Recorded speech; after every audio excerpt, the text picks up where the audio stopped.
Hi, my name is Malini. I am going to show you how to make Turkish cuisine. So the meal consists of flatbread called ekmeki and some rice, pilav rice, made Turkish style. And for dessert, I have baklava. And to finish it all up, we're going to have some apple tea, Turkish style. So my bread mix, I'm poised with my gloves on.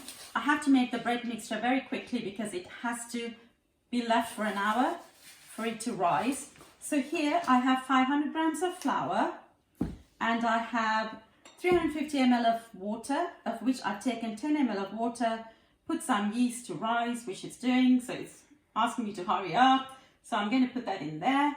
And then I have 2 tablespoons of olive oil and 1 tablespoon of sugar. I will leave the salt until I've started to knead the bread, and I have to add 180 grams of yogurt to it.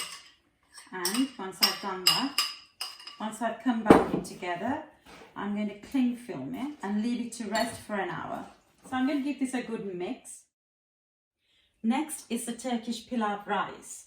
So I've taken 2 cups of rice, washed it 3 times thoroughly so that the starch gets washed away, and I put it in a pan. I put water about 1 inch, 2.5 centimeters above the line of the rice, and I'm going to start boiling it. So now the rice is boiled, it's bubbling away, and here in this pan, I've fried the vermicelli noodles, just 1 nest out of this packet. What we're trying to do here is to just make it golden brown. We don't want it to puff out like in other recipes that you would have seen. So it's just right. It's golden brown now. The rice is bubbling away. So I will add the vermicelli to the rice. Ooh, that shocked me.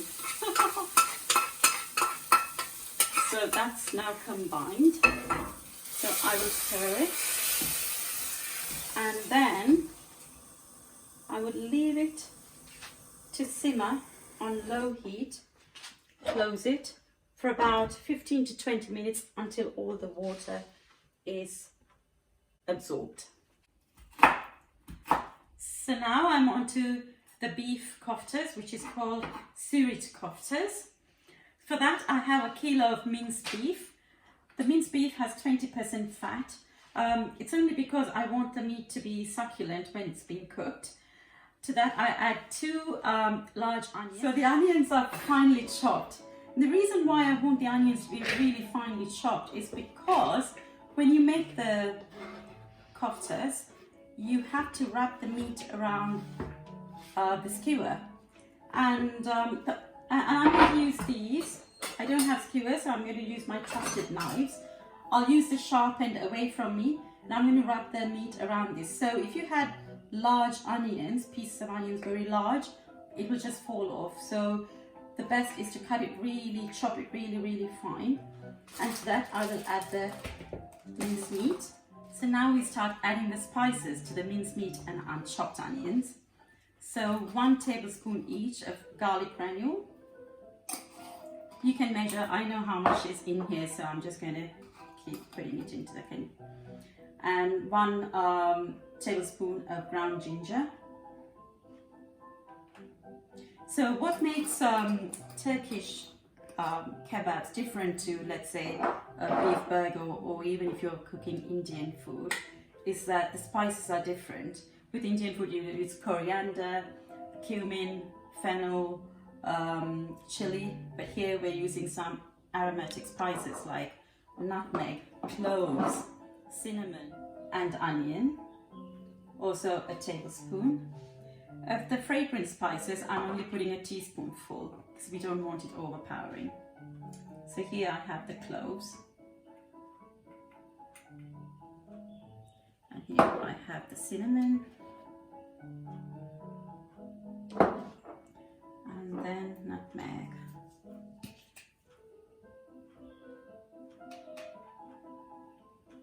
Right, and then I have black pepper, 1 tablespoon, and some ground cumin.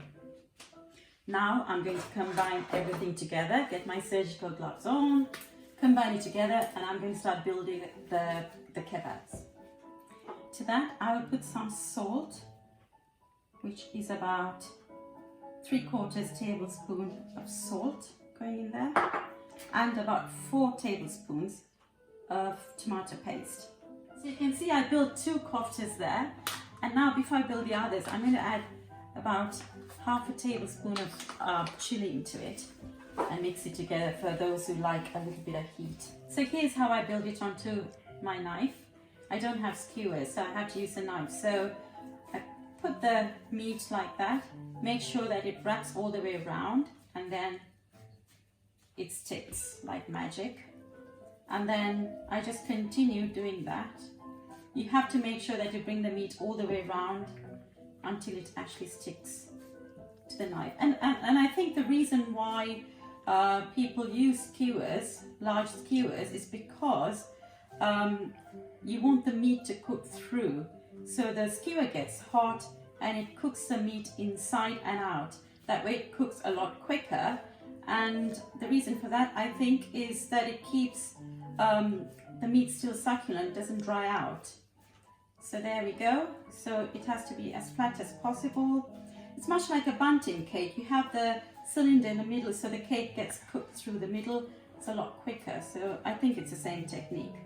So that's my last kofta, beef kofta, going in the tray. And this will go in a preheated oven at 180 degrees for 40 minutes. So now I'm getting ready to make the tavuk shish. That is chicken kebabs. So I'm dicing the chicken that size. It's about 2.5 centimeters square. And then I have my skewers ready, all soaked in water. And the spices that I'm going to add to this is very similar to the ones I put in the beef koftas. So I'm going to put all the cut chicken into this bowl. And once I've done that, I will first add salt to taste. So I would say for chicken, this quantity, about a tablespoon of salt. So that goes in first. Combine it properly. So to the chicken, I'm going to add 1 tablespoon of garlic powder, onion powder, and mixed spice. And of the cloves, nutmeg, ground ginger, and cinnamon, I will add 1 teaspoon of each. I add the tomato paste, which is 4 tablespoons. The quantity of chicken was 5 chicken breasts. Juice of a lemon goes in there, and a teaspoon of chili powder. And now I mix everything together, and I'll show you how I'm going to put it onto skewers. So here goes the last one. So you take the skewer, the wooden skewer, and just loop the chicken through like so. I didn't actually have any skewers. I'm using chopsticks, and I pointed one end so I can thread the chicken through. So here you go. So that goes in the oven again for 45 minutes at 180 degrees C. And here I have the lamb cut into very small pieces. And I'm chopping some onions, also small. It's 1 cup of onions that's going to go in the lamb. Here we go, chopped away. I'm going to cook this on the hob. So the spices are very similar to what they would use in a kuzu kofta, but I'm going to make it like a paste so I can put it on my flatbread. And this flatbread is called ekmeki.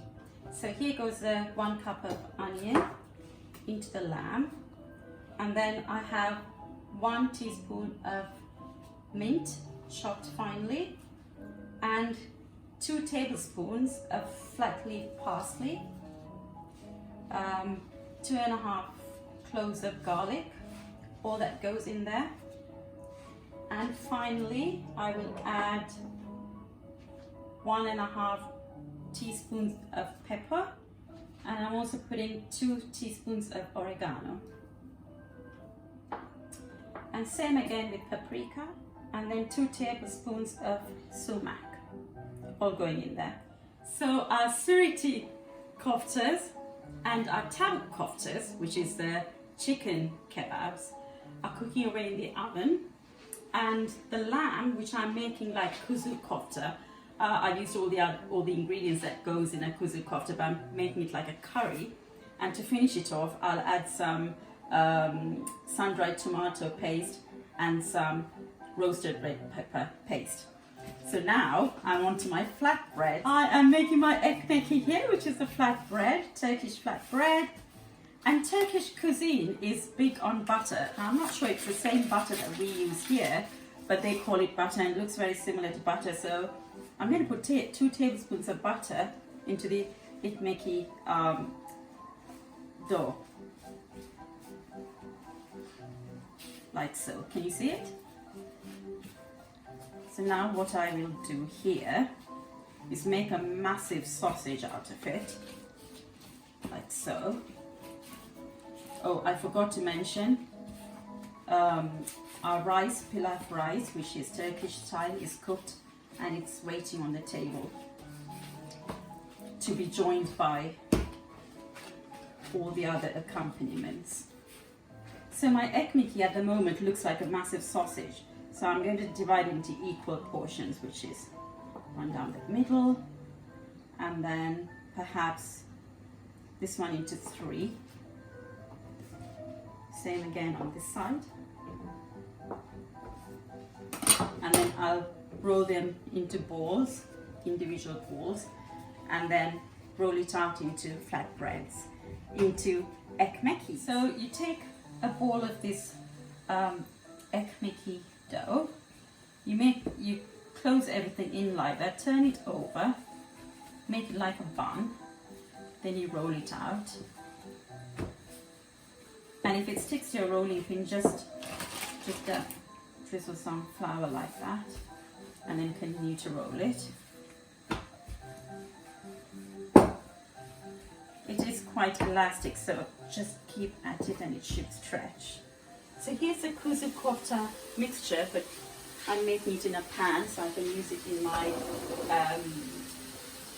flatbreads, which is called ekmeki.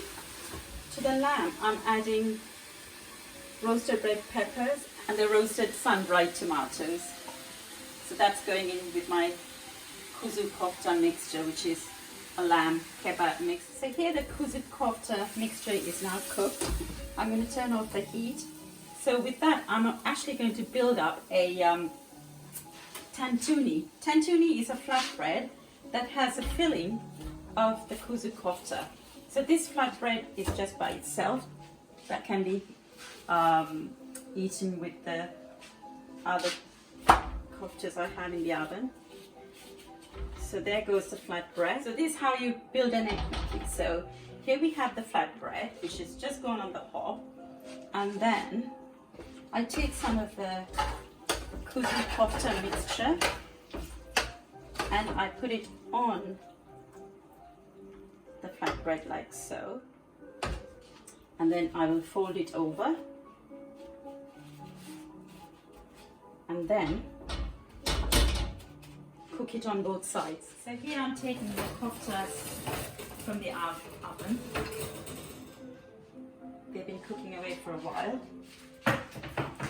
And here are the tavuk shish coming out of the oven. Turkish cuisine, when you build up a platter, you have to make the yogurt sauce with a lot of oil. I'm guessing it's olive oil and butter. They just heat up the butter on the hob and then they just keep pouring it on top of it. So there's going to be a lot of pickled vegetables and a lot of yogurt, cucumber, tomatoes to build up the platter. So these are the beef ones. And finally frying off the halloumi, and then I will take it over to the table to put on the platter. So I'm very pleased to present my Turkish cuisine here on the table. I'll tell you what they are. This one is the suriti shish, which is beef. And here we have the tavuk shish, which is the chicken. And here I have the kuzu kofta mixture. I haven't made it as a kofta, but I made it as a paste, because with that I wanted to build my tantuni. Tantuni is a flat bread which is filled with lamb from there. So as our base, I have my ekmeki bread here, which is a flat bread without the filling. And I have the Turkish pilav rice, which you saw I made with vermicelli and basmati rice. And here, as accompaniments, I have the fried halloumi, and here I have some feta. I put some coriander leaves and some chili pieces. And here I have a yogurt dip. Here I have tahini mixed with peanut sauce. Here I have roasted peppers. And here I have sun-dried tomato.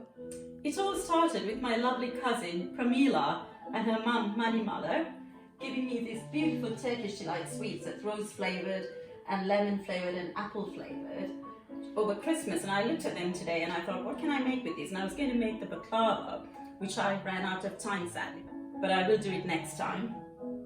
And there all this Turkish food came about. No Turkish meal would be complete without a hot apple tea, like you see here, and that's a pomegranate tea.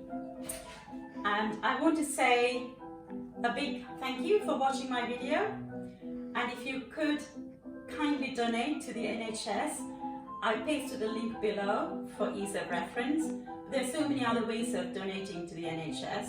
I've done so myself through Captain Tom's website. And now is the time to give. Very soon we'll be out of the lockdown, and we don't want to think back and say, oh, we missed an opportunity to donate money to the NHS. So do so, even if it's just £1. As you say, it's every drop of water that makes a mighty ocean. Thank you for watching, and I really want to do this at the end. This is for your viewing pleasure.